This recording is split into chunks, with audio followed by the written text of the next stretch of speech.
जय बोलो परम पूज्य आदरणीय आर्यमा सुपार्श्वमती माता जी की, परम पूज्य आर्यमा गरिमामती माता जी की, आर्य गंभीर मती माता जी की, समस्त आर्यिका संघ की। कल अपन लोगों ने थोड़ा सा उच्चारण का प्रयास किया था और मुझे लगता है कि आप लोगों में उच्चारण करने में सरलता महसूस हुई होगी, उससे पहले महसूस नहीं हुई होगी। आज अपन आगे की 4 लाइनें देखेंगे, या जो कोशिश करेंगे पूरा हो जाए। अपन आगे का देखते हैं। तो सबसे पहले नंबर विनय पाठ तो सबको बन ही जाता है, लगभग बन जाता है ना। अपन को उसमें कुछ भी नया करने की जरूरत नहीं है। जिसको शॉर्ट करना है शॉर्ट कर लो, पूरा समय है पूरा कर दो सब कुछ। ओम जय जय नमोस्तु नमोस्तु नमोस्तु नमो हरिहंतारम, ये सब बनता है। एक बार पुस्तक निकालो, खोलो। अब अपन ने जो अपवित्र पवित्रों का कल पढ़ा था उसकी 4 लाइन सीख ली थी ना। तो आपको वो चारों लाइन एक साथ एक स्वर में बोलना है। जिनको अभी नहीं आ रहा ज्यादा टेंशन नहीं लेना, आज ही उनको फिर सिखा देंगे। एक साथ बोलना है। अपवित्र पवित्रो वा सुस्थितो दुस्थितो पिवा ध्यायेत् पंच नमस्कारम् सर्व पापहि प्रमुच्यते। अपवित्रः पवित्रो वा सर्वावस्थांगतोऽपि वा यः स्मरेत् परमात्मानं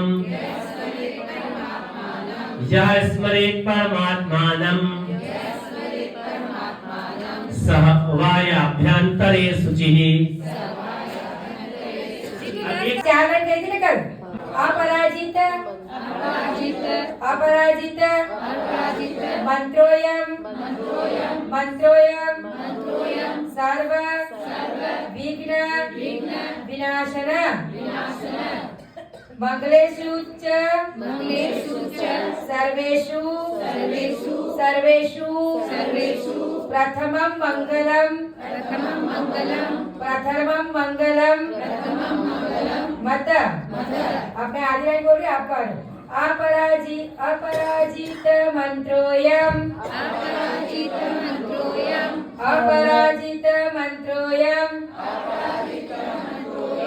सर्व विघ्न विनाशन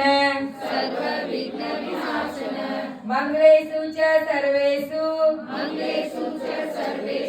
प्रथमं मंगलम मत।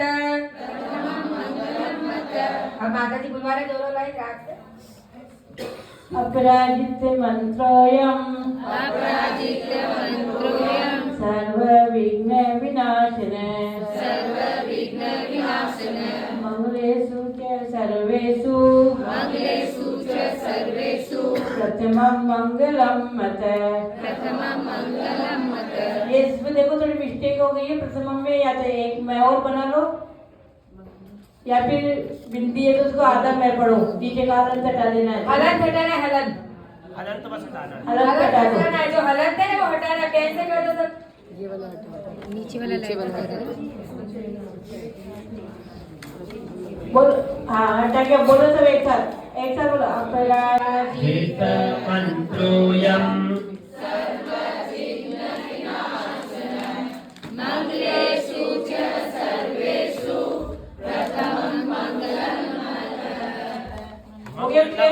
मंगलम बोलना है, मंगलम। एक बार और नहीं तो आए तो मैं बुलवाती हूँ। अपराजित मंत्रोयम सर्व विघ्न विनाशन मंगलेषु च सर्वेषु प्रथमं मंगलम मत। हो गया? बोलो एक बार और जल्दी से।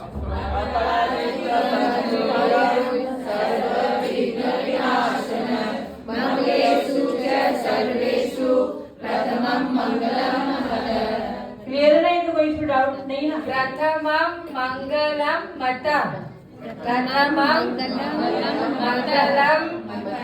मत है ना। अब चलो, अब आज 2 लाइनें वो आप रोज बोलते हो इसलिए आपको आती है। एसो पंच नमो यारो सब पावक पणासनो मंगलाणं च सब्बेसिं पदमं होई मंगलम। ये तो आता है ना सबको इसमें। माता जी बोलो। इसमें नमोकारो और नमो यारो दोनों ही चलते हैं। नहीं तो आप कोई नमोकारो बोलो और आप बोलते नहीं नमो यारो, तो दोनों ही आते हैं इसलिए। दोनों शब्द चलते हैं। नमो यारो भी चलता है, नमो कारो भी चलता है। जिस पुस्तक में जैसे हो दोनों सही है। संस्कृत भाषा के बहुत रूप चलते हैं, प्राकृत के भी बहुत रूप चलते हैं। तो प्राकृत भाषा के रूप इतने चलते हैं कि सब एक दूसरे को गलत ठहरा देते हैं, पर ऐसा नहीं। हमने पढ़ा, उसने पढ़ा, सब सही हो सकता है। एसो पंच नमो यारो सर्व पावक पणासनो मंगलाणं च सब्बेसिं पदमं होई मंगलम। इसमें होई और हवाई दोनों रूप बनते हैं, तो दोनों ही ठीक है, होई भी और हवाई भी। ये तो आता ही है ना सबको। आगे चले। माता जी, हाँ, जैन धर्म का 2 भाग हुआ ना, एक दिगंबर जैन धर्म, एक श्वेतांबर जैन धर्म। दिगंबर जैन धर्म तो प्राचीन है, अति प्राचीन है, मतलब भगवान आदिनाथ ही चला आ रहा है। श्वेतांबर जैन धर्म अभी 2000 साल पहले ही शुरू हुआ है। तो उन्होंने कुछ अपने हिसाब से मतलब छेद किया है। तो जो ओरिजिनल है वो तो है प्राकृत, जो अनारोजित है वो है उनका श्वेतांबर्य होगा। तो श्वेतांबर्य से आप छोड़ दीजिए, उसको समझा दीजिए। श्वेतांबर्य के अनुसार है वो तो छोड़ दीजिए, अपने को देखो। श्वेतांबर का तो बात है ना, होई रहोई अपने प्राकृत में बनते हैं दोनों रूप। दोनों एक चीज नहीं है। माता जी अपन करेंगे, अपन वहाँ करेंगे चर्चा। ठीक है। हाँ, आर्य मित्यक्षरम बोलो। आर्य मित्यक्षरम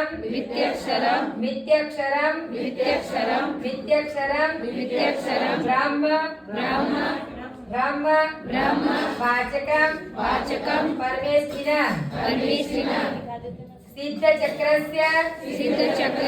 सिद्धचक्रस्य सद्बीजं देखो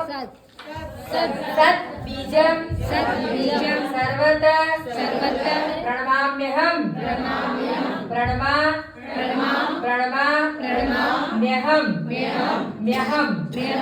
अब स्लाइड आगे वाली लाइन बोलेंगे। अर्हमित्यक्षरं ब्रह्म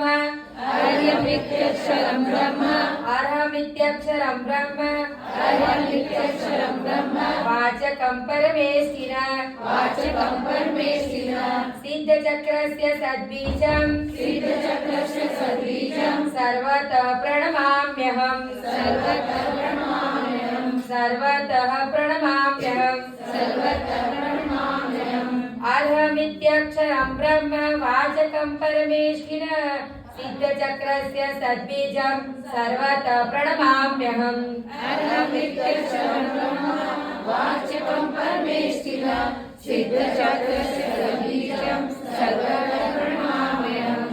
आप में से कौन परमेष्ठिनम बोला? हाथ उठाओ। जो परमेष्ठिनम बोला वो हाथ उठाओ। परमेष्ठिनम नहीं है, परमेष्ठिनम है ना। परमेष्ठिनम क्या है? माम नहीं है ना, उसको पीछे सब में मान ही लगता है, नहीं तो फिर संस्कृत भाषा बदल जाएगी, है ना।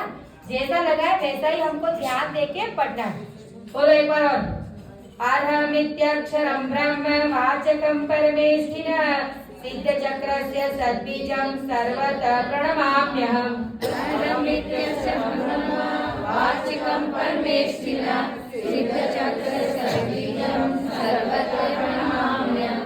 बोलो पंडित जी पर राग से।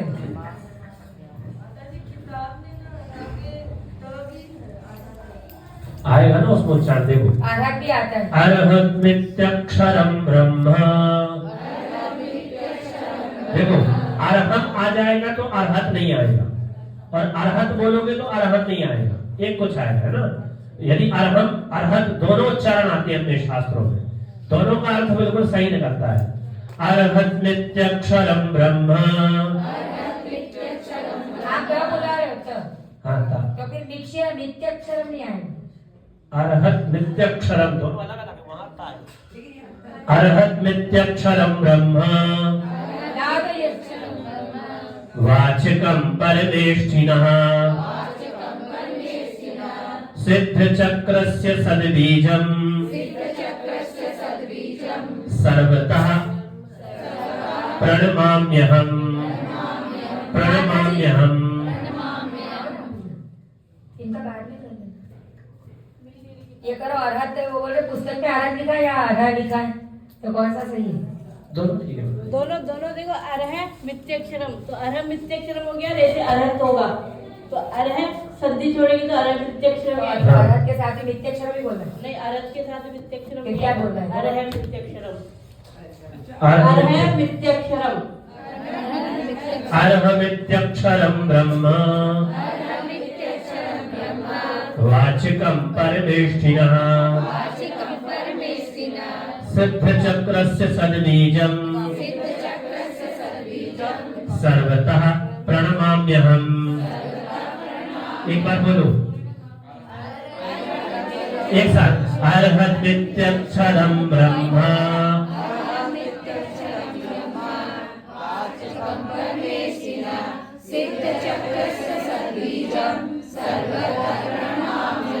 बहुत सुंदर, अच्छा उच्चारण है।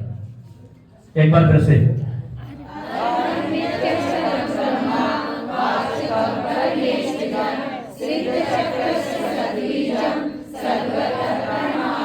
देखो ये है ज्ञानपीठ पूजांजलि, जो संस्कृत भाषा में सभी पूजा है। इसमें क्या है?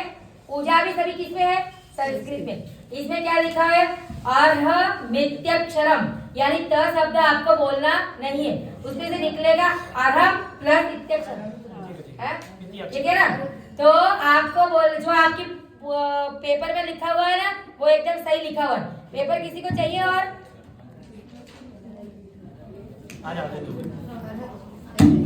संस्कृत में फिर यदि अगर अरहत कर देंगे तो मिथ्यक्षरम का कोई अर्थ ही नहीं निकलता, तो अरहम इति अक्षरम। ज्योति भाभी को देख रहे फिर मिथ्यक्षरम का अर्थ मिट्टी का कोई मतलब नहीं होता, इति का होता है। हाँ ठीक है, बिल्कुल। अरहमिति अक्षरम इसलिए हाँ। अरहमित्यक्षरम ब्रह्म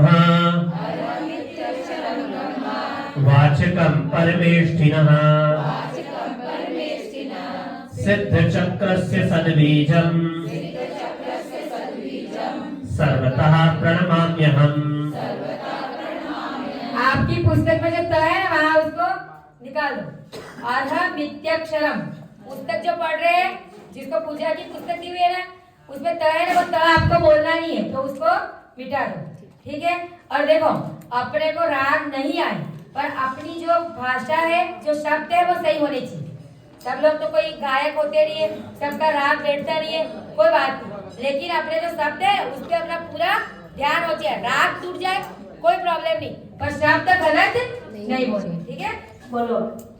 ऊपर से हो गया। अब कर्मा कर्माष्टक नहीं, पहले अरहत मिथ्यक्षरम में कठिन है थोड़ा, प्रणमाम में हम बोलना नहीं आता लोगों को। बोलो एक साथ। अरहमित्यक्षरम ब्रह्म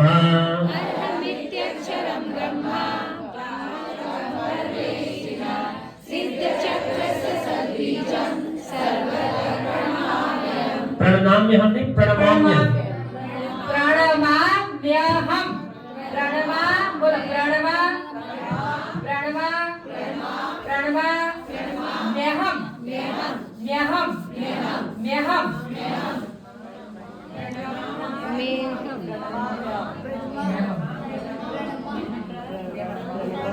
अलग अलग आप क्या बोल रहे हो? प्रणमा, प्रणमा बोल रहे हो? प्रणमा, प्रणमा, प्रणमा में हम इसको ट्राई करके गलत ही बोलते लोग सभी। देखो, ये पहले प्रणमा बोलो, म्यहम्, प्रणमाम्यहम्, आ रहा समझ में? ऐसे प्रणमामी अहम निकलता है, तो इसकी संधि करके प्रणमा में हम, प्रणमा में हम।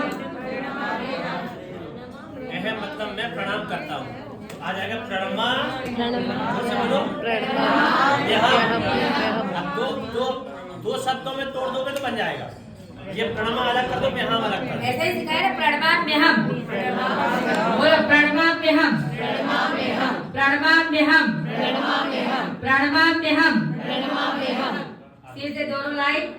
अहमित्यक्षरं ब्रह्म, अरहमित्यक्षरं ब्रह्म, वाचकं परमेष्ठिना, वाचकं परमेष्ठिना, सिद्धचक्रस्य सद्बीजं, सिद्धचक्रस्य सद्बीजं, सर्वतः प्रणमाम्यहम। सर्वतः प्रणमाम्यहम्। दोनों लाइन अब साथ में बोलना है, मेरे साथ ही आपको ही बोलना है, मैं खाली आपको स्टार्ट करवा रही हूँ, बोलना आपको है। अहमित्यक्षरं ब्रह्म, वाचकं परमेष्ठिना, सिद्धचक्रस्य सद्बीजं, सर्वतः प्रणमाम्यहम्। आ गया? होशियार है सब बच्चे आप। किसी को नहीं आ रहा तो पूछ सकते हो ऐसा। और देखो, हो सकता है कि हम यहाँ पे पढ़ा रहे हैं सामूहिक, हो सकता है सबका अपना अपना क्षयोपम है, किसी को 3 बार में आए, किसी को 5 बार में, किसी को 10 बार में, वो अलग अलग होता है।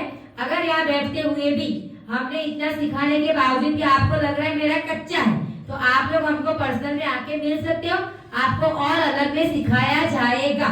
शर्म अनुभव करने की कोई जरूरत नहीं है, सबका अपना अपना कर्म का अलग अलग क्षयोपम होता है, ऐसे ही सबको याद रहता है। किसी को 1 बार में, किसी को 2 बार में, किसी को 3 बार में, किसी को 4 बार में, किसी को 10 बार में, लेकिन जिसको जैसा याद रहता है वैसी मेहनत करने की आप में अंदर क्षमता होनी चाहिए, कैपेसिटी होनी चाहिए, इंटरेस्ट होना चाहिए, और you can say you have to put efforts कि भाई मुझे 10 बार में आएगा तो मुझे 10 बार उसको पढ़ना पड़ेगा। आप बच्चे बोलते हैं हम एग्जाम में भूल जाते हैं, प्राय बच्चे क्या बोलते हैं, हम एग्जाम में जाके लिखने बैठते भूल जाते हैं, बोलते हैं कि नहीं बोलते? बोलते। क्यों? क्योंकि उन्होंने उनकी कैपेसिटी से कम बार पढ़ा है। वो जो 7 बार पढ़ा उसकी जगह में उसको कितनी बार पढ़ना था? 10 बार। तो वहां जाते ही जैसे ही प्रश्न पढ़ता उसको फट फट फट फट दिखता, लेकिन उसने 2-3 बार कम पढ़ा। तो आपको कितनी बार रिवीजन करना है वो आपको अपने आप को जानना होगा कि मैं 3 बार पढ़ता हूँ तो मुझे 4 चीज याद रहती है, 4 बार पढ़ता हूँ तो याद रहती है, 5 बार पढ़ता हूँ तो याद रहती है। उसके हिसाब से आपको बार बार, आपका दोस्त है उसको 2 बार में याद रहे तो वो तो क्रिकेट खेलता दिखेगा, लेकिन हमको नहीं याद रहे तो हमको फिर उस दिन क्रिकेट नहीं खेलना है, हमको क्या करनी है? पढ़ाई करनी है। तो ऐसा बच्चों को और बड़ों को सबको समझना पड़ेगा। देखो विनिर्मुक्तम आपकी बुक में ऐसे लिखा हुआ मिलेगा आपको, तो आप कंफ्यूज मत होना उसमें से। ये मैंने सिखाने के लिए किया है, खाली ये लिखा हुआ ऐसा मिलेगा, क्योंकि संस्कृत में लिखा ऐसा ही जाता है। अपने जो रेफाड़ है रेप उसको हलंत में निकाला है बाहर, नहीं पेज में नहीं, पेज में तो मैंने अलग किया है इसको सिखाने के लिए, आपको पेज में से किया है, यहाँ पे अलग से लिखा है। ऐसे किया है। तो बुक में आपको ऐसा मिलेगा, तो आप कंफ्यूज मत होना, क्योंकि संस्कृत में लिखा ऐसे ही जाता है। अपने उच्चारण सीखने के लिए ऐसा किया है ये कि रह इसके बाद में आता है। आप एक बार पूजा यहाँ सीख लोगे, फिर आप अपने ये पेपरों से पूजा करोगे थोड़े सा, तो अपने आप ही आपके ये सब मुंह पे चढ़ जाएंगे। फिर आप कोई भी पुस्तक लो उसमें खाली सहारा है, आप बोलोगे क्या? जो आपने सीखा हुआ। इसलिए पेपर खाली उच्चारण के लिए आपको, बाकी लिखने का नियम संस्कृत में ऐसा ही होता है। लिखा है ना उच्चारणार्थ, क्या लिखा है? उच्चारणार्थ, यानी उच्चार करने के लिए ही ये पेपरों को बनाया गया है, ठीक है? बाकी संस्कृत में संधि होके ही लिखा जाता है। चलो कर्माष्टक, कर्माष्टक, कर्माष्टक, विनिर्मुक्तम, विनिर्मुक्तम, विनिर्मुक्तम, विनिर्मुक्तम, विनिर्मुक्तम, विनिर्मुक्तम, मोक्षलक्ष्मी, मोक्षलक्ष्मी, निकेतनम, निकेतनम, कर्माष्टक, कर्माष्टक, विनिर्मुक्तम, विनिर्मुक्तम, मोक्षलक्ष्मी, मोक्षलक्ष्मी, निकेतनम, निकेतनम, सम्यक त्वादि। सम्यक्त्वादि। देखो कैसे सम्यक, आधा बोला फिर त्वादि बोला, दोनों तो क और त दोनों आधे आधे हैं। क्या है? सम्यक्त्वादि, सम्यक त्वादि, सम्यक्त्वादि, सम्यक्त्वादि, सम्यक्त्वादि, सम्यक्त्वादि, सम्यक्त्वादि, गुणोपेतम, गुणोपेतम, गुणोपेतम, गुणोपेतम, सिद्धचक्रम, सिद्धचक्रम, सिद्धचक्रम, सिद्धचक्रम, नमाम्यहम, नमाम्यहम, नमाम्यहम, नमाम्यहम, नमाम्यहम। नमाम्यहम। कर मैं आधी आधी लाइनें बोल रही हूँ, आपको बोलना है। कर्माष्टक विनिर्मुक्तम कर्माष्टक विनिर्मुक्तम मोक्ष लक्ष्मी निकेतनम मोक्षलक्ष्मीनिकेतनम सम्यक्त्वादि गुणोपेतम सम्यक्त्वादि गुणोपेतम सम्यक्त्वादि गुणोपेतम सम्यक्त्वादि गुणोपेतम सिद्ध चक्रम नमाम्यहम् सिद्धचक्रं नमाम्यहम् सम्यक्त्वादि गुणोपेतम सम्यक्त्वादि गुणोपेतम सिद्ध चक्रम नमाम्यहम् सिद्धचक्रं नमाम्यहम् कर्माष्टक विनिर्मुक्तम मोक्ष लक्ष्मी निकेतनम सम्यक्त्वादि गुणोपेतम सिद्ध चक्र नमाम्यहम्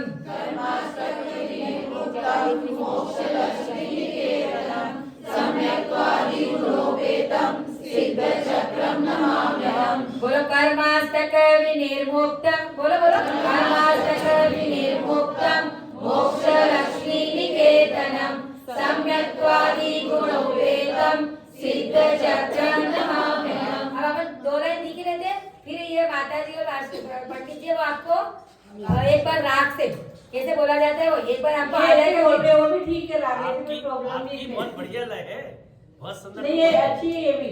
हाँ, विघ्नो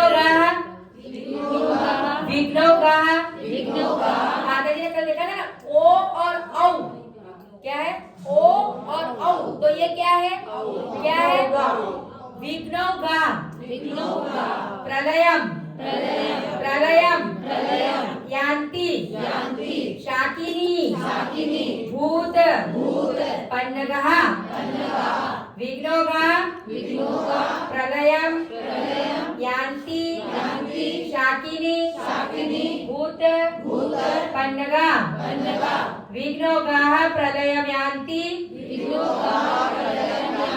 शाकिनी भूत पन्नगा विषम निर्विषयताम। अब देखो इसमें भी रेफर का हमने आधा रह किया है ना, तो कहीं देखो तो घबरा नहीं जाना कि क्या आगे है ना। विषम निर्विष्टाम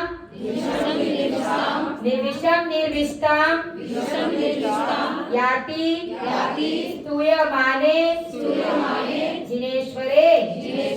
माता जी को दिखा रहे देखो देखो ऐसा लिखा है, पेपर में ऐसा लिखा है, बुक में ऐसा मिलेगा आपको। ये रेफा जो रेफ चढ़ा है ना उसको बोलने के बाद वी ई की मात्रा के साथ बोलना है, इसलिए हमने अलग कर दिया निर्विष्टा। कहीं पे भी ऐसा रेफर आए जिसमें चढ़ा हुआ उसके पहले बोला जाता है आधा रही और मात्रा भी है कहा बुक में। ये इस बुक में मिस्टेक बहुत है। मिस्टेक इस पेपर की बता रही हूँ मैं, पेपर में ऐसे है नहीं। और आपको बुक में ऐसे मिलेगा। नहीं, निर्विष में आधा ला विषम दिया है। निर्विष्टा वैसे नीर पूरा लिखा हुआ है। नहीं तो रावो वो मिस्टेक है। गलत हो गया है वो, उसको हलन कर दो आप, उसको हलन कर दो। या तो हलन कर दो या फिर उसको ऊपर चढ़ा दो। हलन कर दो आप रैक को। इसको ऐसे कर देना। बुक में मिस्टेक है थोड़ी, प्रूफ रीडिंग सही उसका वो नहीं पढ़ता। इसलिए आपको बुक में ऐसा मिलेगा। बोलो चलो अब साथ में विघ्नो गाह प्रलयम यान्ति शाकिनी भूत पन्नगा विषम निर्विष्टाम याति स्तूयमाने जिनेश्वरे। अब दोनों लाइन में पूरी बोल रही हूँ और आपको उसके बाद पूरी बोलनी है एकदम शांति से। अपने पेपर में या बुक में देखो विघ्नो गाह प्रलयम यान्ति शाकिनी भूत पन्नगा विषम निर्विष्टाम याति स्तूयमाने जिनेश्वरे।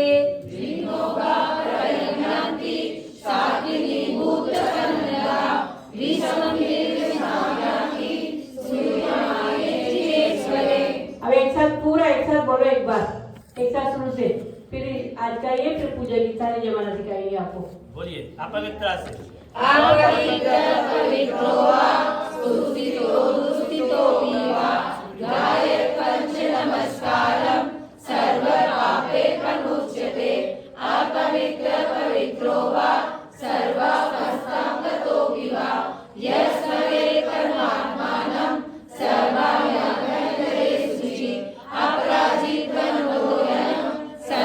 विघ्न विनाशनम् मंगलेषु च सर्वेषु प्रथमं मंगलम एसो पंच नमो यारो सर्व पावन प्रणाशनो मंगलानं च सर्वेषिं परमं होवे मंगलम् अरहं नित्यक्षरं ब्रह्म वाचकं परमेष्ठिनः सिद्धचक्रशरबीजं सर्वकर्मणमाम्यहं कर्माष्टकविनिर्मुक्तं मोक्षलक्ष्मीनिकेतनं सम्यक्वादिगुणोपेतं सिद्धचक्रं नमाम्यहं विघ्नोदाप्रणयनादि शाकिनीभूतकन्यका विषमिर्विष्टायाति यमुनायतिनेश्वरे।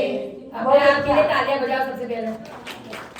बहुत अच्छा बोले, एकदम इतना सुंदर तरीके से और राग से। खाली एक जगह पे थोड़ा सा वो प्रथम मंगलम मत जरा सी आप लोगों की किसी की राग टूटी, बाकी बहुत सुंदर। इतना अच्छा बोलोगे तो आप 3 दिन में सीख जाओगे पूरा। अब कभी विधान करो ना तो संगीत वाले को तो बोलना कि बंद करो और सब मिलके और एक साथ बोलना एक साथ। देखो संगीतकार और बहुत सारे जो भी होते हैं पंडित वगैरह, वो क्या करते हैं, राग बिठाने में अक्षरों को इधर उधर जोड़ देते हैं। बड़ी मात्रा को छोटी, छोटी मात्रा को बड़ी।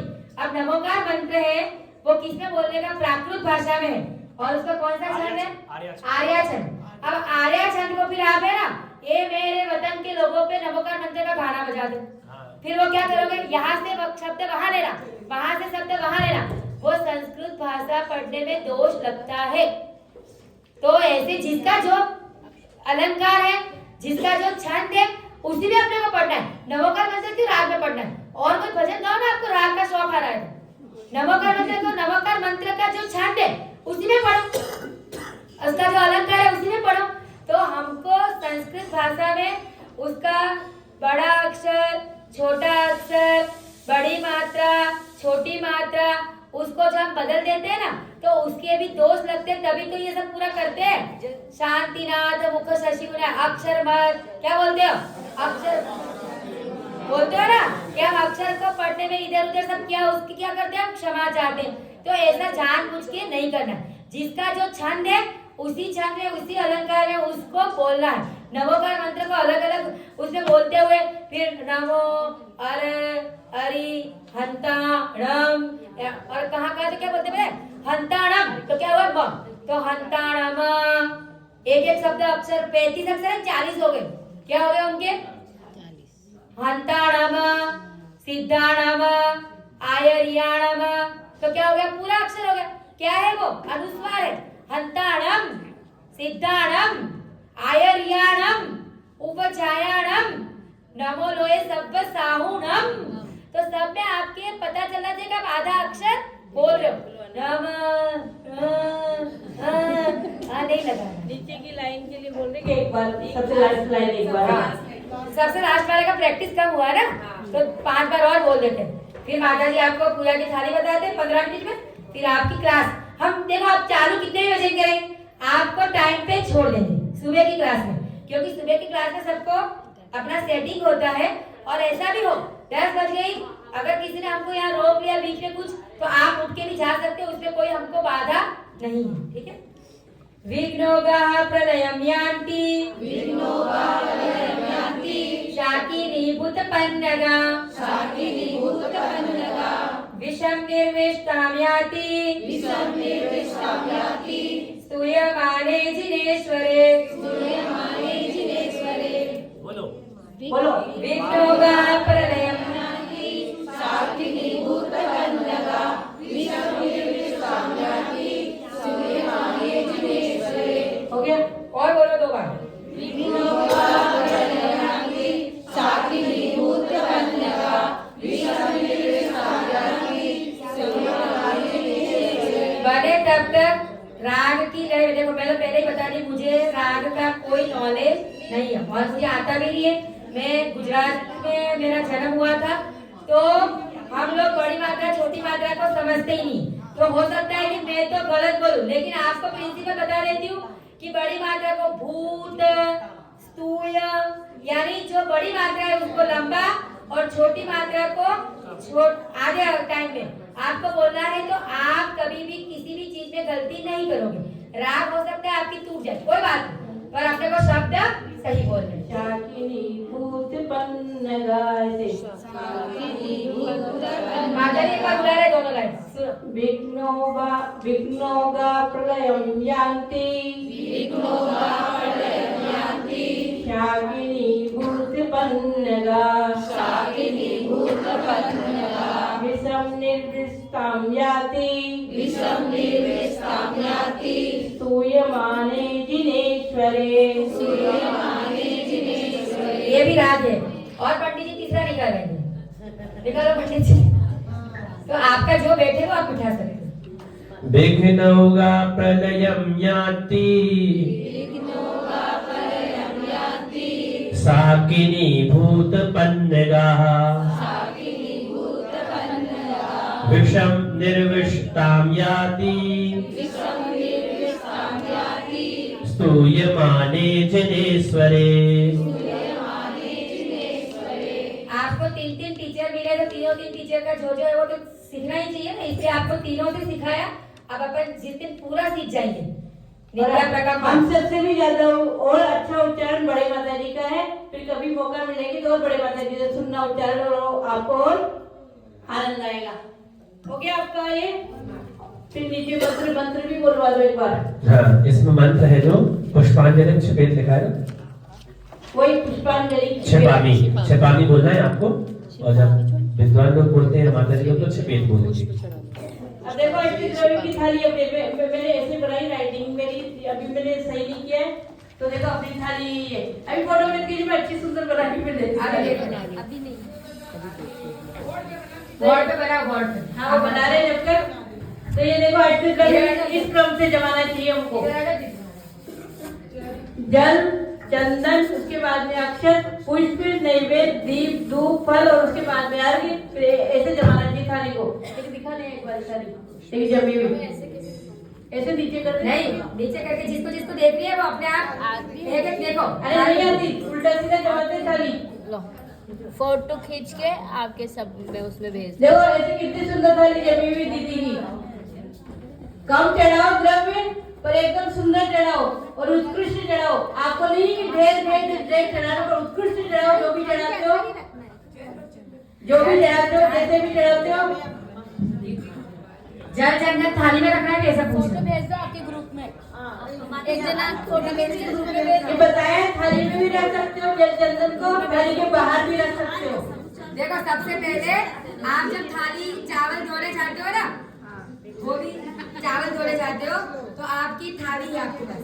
चावल कटोरे में धोते हो ना, तो चावल के 3 भाग करने के, एक भाग सबसे पहले रख दिया, उसके बाजू में दूसरा भाग और उसके बाजू में तीसरा, तीनों रख दिए। उसमें जो सफेद चावल है थाली एक बार दिखा दो। नहीं वो पंडित जी करे उसका चित्र फोटो नहीं और फिर थाली भी देख लेना कि देख कितनी सुंदर लगी हुई थाली। सब लोग अपने अपने हाथ में। आपके ग्रुप में भेज दो फोटो। नहीं हमको देखना था ना, अपने प्रैक्टिकल में जो आए उनको। तो आपकी थाली जब आप धोते हो तो सबसे पहले कटोरे में चावल धो दिए 2 बार, उसका पानी निकाल दिया, फिर उसको ऐसे थोड़ा स्ट्रेन करके, यानी उसका पानी अंदर नहीं जाए, ऐसे थोड़ा सा निकाल के स्ट्रेन करके उसके 1, 2 और 3 आपके जितने चावल है उसका कितना भाग करना है? 3 है ना, 3 भाग कर दिए। अब जो बीच का है वो क्या हो गया? अक्षत हो गया। क्या हो गया? अक्षत। उसके बाजू वाले में आप जिससे भी पीले करते हो, केसर से, कोई किसी से कलर से, जिससे तो उसको क्या करना है? पीला कर देना है। वो पीला हो गया, उसमें से थोड़े चावल का, इतने से चावल कहाँ रखते हैं? अर्घ वाले में, जो सफेद चावल बचे हैं ना। अब उसके बाद आपको क्या रखना है? नैवेद्य, पीली चटक, फिर आपकी पहले सफेद चटक, फिर वो दीप में पीली चटक, फिर धूप, धूप में आप लौंग भी रख सकते हो या आपका धूप देते हो मंदिर में तो धूप भी रख सकते हो। और फिर फल, फल में आप सब कुछ मेवा चढ़ा सकते हो, काजू, बादाम, अखरोट, पिस्ता, आप जो जायफल, जावंत्री, वो चिरौंजी, जो भी आप खाते हो वो सब उसको फल में आपके चढ़ा सकते मंदिर हो। में जो भी चढ़ाते हैं वो चढ़ाना, इसमें कोई विवाद और उलझने की जरूरत नहीं। आपके मंदिर में जो चढ़ता है, जैसा आप लोग चढ़ाते हो वो चढ़ाओ। ठीक है, तो फल हो गए और थोड़ा सा सब पीली चटक, सफेद चटक, लौंग और ये फल अर्घ में मिक्स करो तो आपका अर्घ रेडी हो गया। बीच में जो जगह रहती वहाँ जल और चंदन के कलश आप थाली में अंदर रख सकते हो, लेकिन आपका द्रव्य ज्यादा है थाली भर गई तो उसको थाली के बाहर भी रख सकते हो।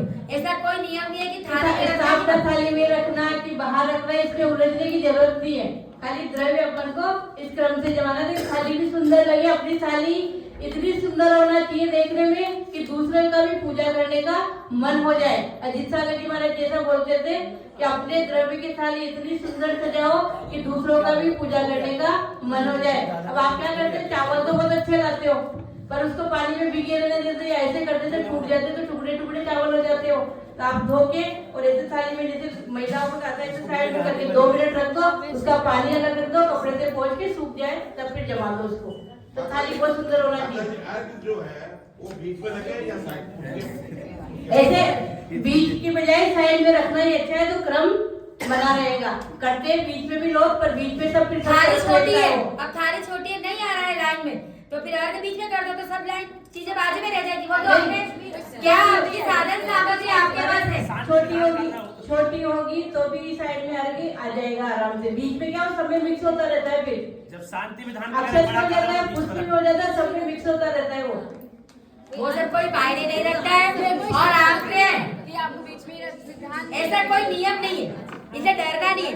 और आप कैसे भी पूजा कर लोगे आपको कोई पाप नहीं लगने वाला। ये समझ लो सबसे पहले। आप पूजा में पहले पुष्प चढ़ा लो, फिर अक्षत चढ़ाओगे तो भी आपको पाप लगने वाला नहीं है। और जब पाप लगने का तो भूल जाओ। अपने इधर के प्रांत में ऐसा रिवाज है कि रोज की रोज सामग्री धोना चाहिए। महाराष्ट्र में आज भी है कि जैसे सामग्री आती है तो सबको एक साथ धो के रख लेते हैं पूरी वो, और फिर थोड़ी थोड़ी रोज निकाल के ले आते हैं, तो वो भी कर सकते हैं। अपने चावल है 1 किलो चावल धो के धूप लगा दी, फिर उसमें वो चावल लेके आओ, फिर डायरेक्ट उसको केसर लगा के पीले करो, पूजा की तैयारी होगी। मंदिर में जाके 10 मिनट हाँ, सुखा के धूप क्या बोलते हैं, धूप के सुखाने को बोलना है। हमारे यहाँ भी ऐसे आपके जैसे कभी नहीं पानी मिले तो आपके धुले हुए चावलों से आप पूजा कर लो। नहीं तो ऐसा होता है कि जैसे आप लेट आए, पानी नहीं है मंदिर में, फिर पूजा ही नहीं करना, तो आपके धुले हुए चावल से उससे आप पूजा कर सकते हो। और कल बताई दिया है कि पुष्प सफेद भी होते हैं, पीले भी होते हैं, तो आप अगर नहीं आपके पास पीले की व्यवस्था है तो आप सफेद भी उस पुष्प रख सकते हो। आ गया समझ में? और चढ़ाना कैसे तो बताइए ना, जल कैसे चढ़ाना। चंदन अगर आप कलश पे रखते हो तो कलश से चढ़ाओ, और यदि केसर की कटोरी है तो इस उंगली से चढ़ाना, इस उंगली से। चंदनम निरूपामिति स्वाहा। अक्षत को मुट्ठी बंद करके अक्षतम निरूपामिति स्वाहा। पुष्प को ऐसे चढ़ाना है, नैवेद्य को प्लेट पे रख के चढ़ाना है, दीप को आरती करना है, धूप को यदि धूप का आपके होता है तो उसमें बंद करो, और नहीं तो ऐसे चढ़ा दो। और फल को प्लेट में चढ़ाना ही है, और अर्घ को आता ही आपको अर्घ चढ़ाना सबको। इसमें देखो मैंने कहा ना कि भगवान की पूजा उत्कृष्ट और जितना हो सके उतना करो। तो नैवेद्य आपका मन है कि आपको कितना चढ़ाना है, 1 2 3 का भी नहीं, आप थाली भर के भी चढ़ा सकते हो, एक चटक भी चढ़ा सकते हो, 25 भी चढ़ा सकते हो, 20 भी चढ़ा सकते हो। उसका कोई नियम नहीं है, आपके भाव के ऊपर है कि हमको कितना चढ़ाना है। 4 5 10 21 20 4 जितना आ जाए, मुट्ठी भर के एक ही चढ़ाना तो एक ही चढ़ाओ। कंजूसी ये आया है शास्त्र के उत्कृष्ट से उत्कृष्ट और अच्छी से अच्छी जितना चढ़ा सको।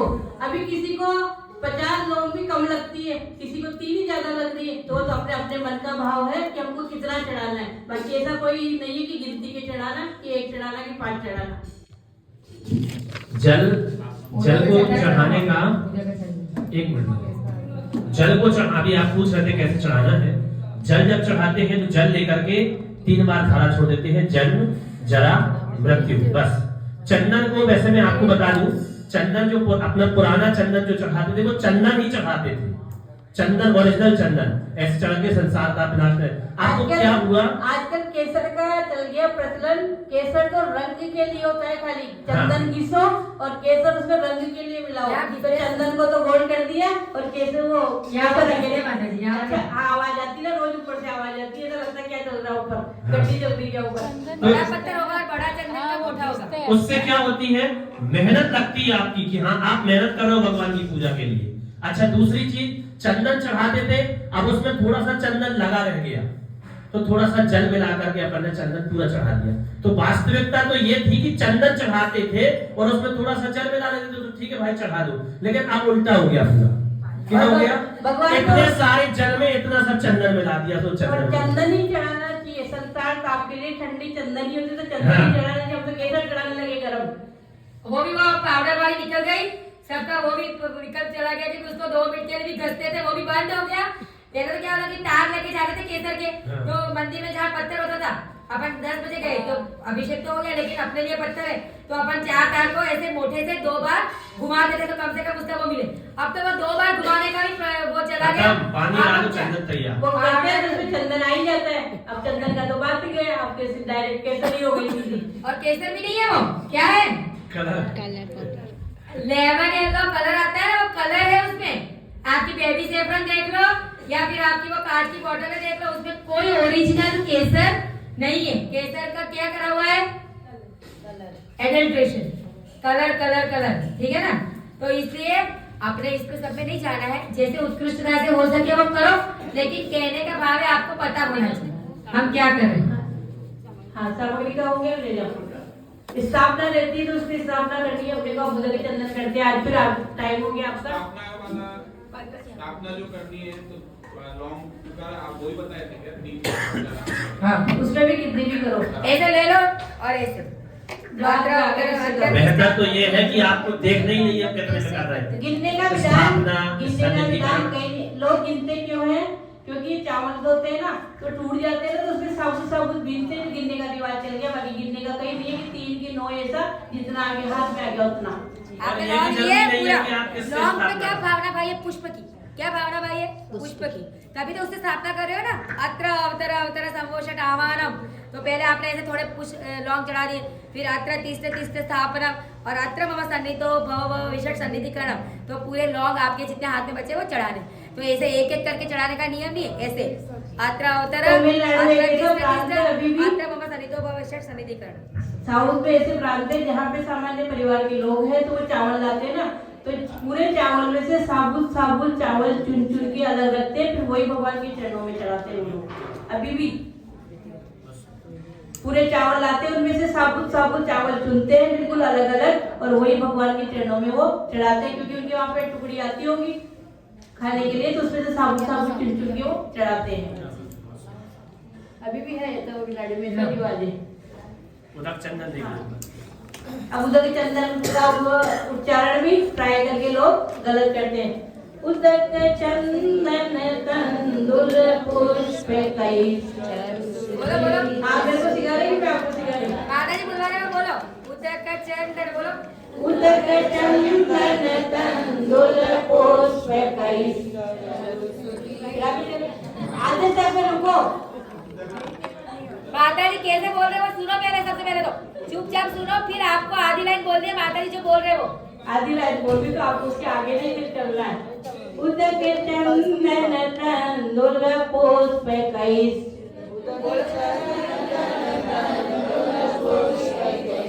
चारु सुदीप सुधूप फलार्ग कई।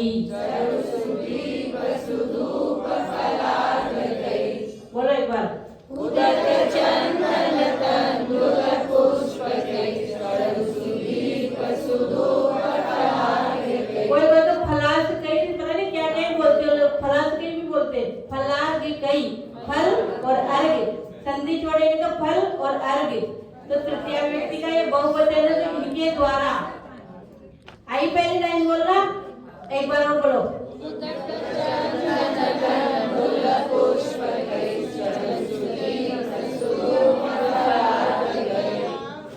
फलार्ग कई, पुष्प केस, पुष्प केस, फिर चलो उदक चंदन तंदुल पुष्प केस, पुष्प केस, कई और सा अगर फिर चलू सुदीप, वो दूसरी लाइन है कई। शाह के बाद तुरंत चा बोलना है, तब आधा शाह आ जाएगा। सब उदक चंदन तंदुल पुष्प कैश्चरु सुदीप सुधूप फलार्घ कै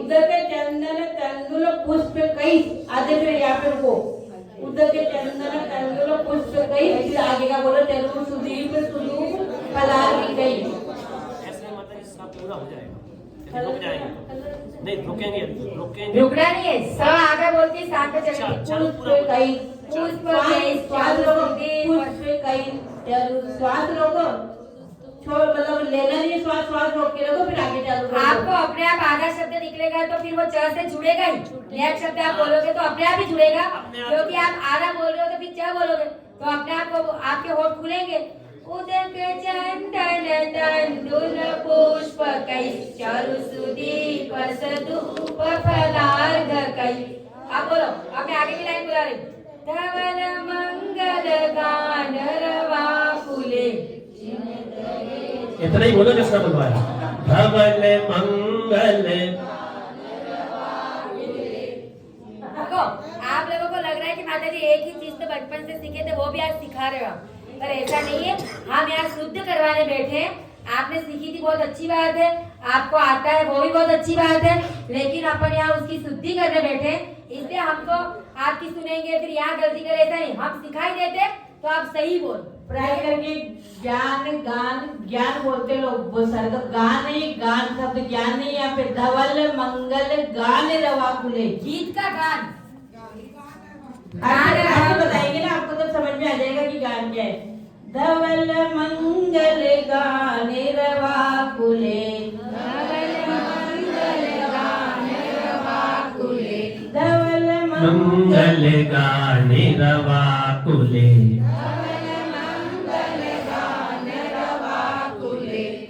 जिन ग्रहे जिन नाथ महा यजे जिन ग्रहे जिन नारायण महम यजे कोई भी एक और जिन ग्रहे जिन नाम महम यजे, इतना तो तीनों का, और जिन ग्रहे जिन सूत्र महम यजे, इन सब का तो मतलब निकलेगा, ठीक है ना। चलो अभी अपन एक कोई भी देख लो, जिन ग्रहे जिन नाथ लगा दो जिससे भगवान का हो गया, ठीक है ना।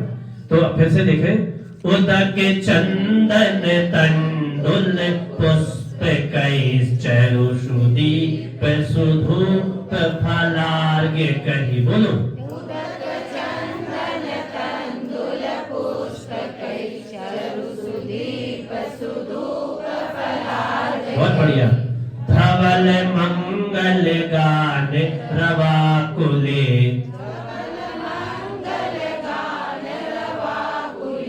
जिन ग्रहे जिन नाथ महम यजे। बहुत बढ़िया, अच्छा ठीक है। अभी अब आपको उदक का चंदन आ गया और देख के ही बोलना है थोड़े दिन, है ना, तो सही बोलोगे। अब जो आपको नहीं आता है पूजा करने में, वो ये नीचे का मंत्र बोलना नहीं आता। क्या नहीं आता है? इसमें 4-5 रहते हैं आगे। जिन ग्रहे कल्याण महम यजे, जिन ग्रहे जिन नाथ महम यजे, जिन ग्रहे जिन नाम यजामहे, जिन ग्रहे जिन सूत्र महम। अब मान लो मुनिराज आ गए तो जिन ग्रहे मुनिराज महम यजे, जिन ग्रहे जिन साधु महम। तो सबको अपन आगे एक साथ बोल सकते हैं। और जब अकेला पूजा करना हो अर्घ्य चढ़ाना हो तब, और अकेला आपको खाली आपके मंदिर में अर्घ्य चढ़ाना हो तो जिन ग्रहे जिन नाथ महम यजे। नहीं ना महाराज जी अभी जाएंगे महाराज जी की पूजा के लिए, बाद में जाएंगे बाद में। पहले एक बार भगवान की पूजा कर ले, फिर वो भी सिखाएंगे आपको। जो चौके में पूजा करना फ्राई करके 99% लोगों को नहीं आता, करते भी नहीं, घबराते हैं। उसके लिए दूसरों को बुला के लाते, चौका लगाते ना घर में कि पूजा करने आप आना। देखो ये ये जो जो भी सिखाएंगे आपको ये जीन ग्रहे जिन कल्याण महमेजे, जिन ग्रहे जिन नाथ महमेजे, उसका मतलब क्या? माता जी पूरा ही मतलब बता रहे हैं, गुंजायमान वाला बताओ ना। दे दूंगी 10 बजे। कल बताएंगे, चलो इसका अर्थ 10 बज गई आपकी योर टाइम। इष्ट महम यदि तो सभी इष्ट इष्ट भगवान को इष्ट सभी भगवान को इष्ट किससे अपनी अपनी मर्जी से कुछ भी जोड़ लिए। कल अपन सूर्य के चंद्र का अर्थ करेंगे, उनके चारों मंत्र जो बोलना सीखेंगे और स्वस्ति क्रिया से वाला चालू करेंगे, ठीक है। और मंत्र बोलना सिखाएंगे आपको कल, क्योंकि मंत्र ट्राई करके 99% लोग सही नहीं बोलते हैं, कुछ का कुछ बोलते हैं। तो अपन सीख रहे हैं नए, तो अपन तो अच्छे से सीखे। एक बात पक्का याद रखना कि दूसरे को अपने को टोकना, अब एक बार जल चढ़ाता हो तो उसको टोकना नहीं है कि 3 बार चढ़ाए। जो जैसे कर रहा है सबको अपने अपने हिसाब से पुण्य मिल रहा है। आपको सीधा ऐसा चढ़ रहा है, अब आपका कोई नहीं चढ़ा रहा है, सासू देवरानी, तो उसके साथ अपने को बहिष् करने की जरूरत नहीं। आप किसके लिए सीख रहे हो? अपने लिए, खुद के लिए, अपने को ऐसा करना है। आगे समझे? तो किसी को टोकना नहीं, जो सालों से करते आते हैं उनकी रूढ़ी है, उनको ऐसे कर रहे हो। आप नया सीख रहे हो तो आप सही तरीका सीखो। अपने को किसी को टोकना नहीं है। मंदिर में जाके किसी को भी टोकने का नियम ही होना चाहिए, किसी को नहीं टोकना है। आगे समझे? जो जैसे करे वैसे उसको उसके हिसाब से पुण्य। कोई भद्र परिणामी हो तो उसको तो फिर भी सिखा सकते हैं कि भैया ऐसा मैंने सीखा है। कोई भद्र परिणामी यानी बहुत शांत और सीखने वाला हो। बाकी तो अपने को मंदिर पे संकलेश नहीं करना है, क्योंकि वंदना माता जी, वंदना माता जी, वंदना माता जी, जाने का मन ही नहीं करता इन लोगों का। बताइए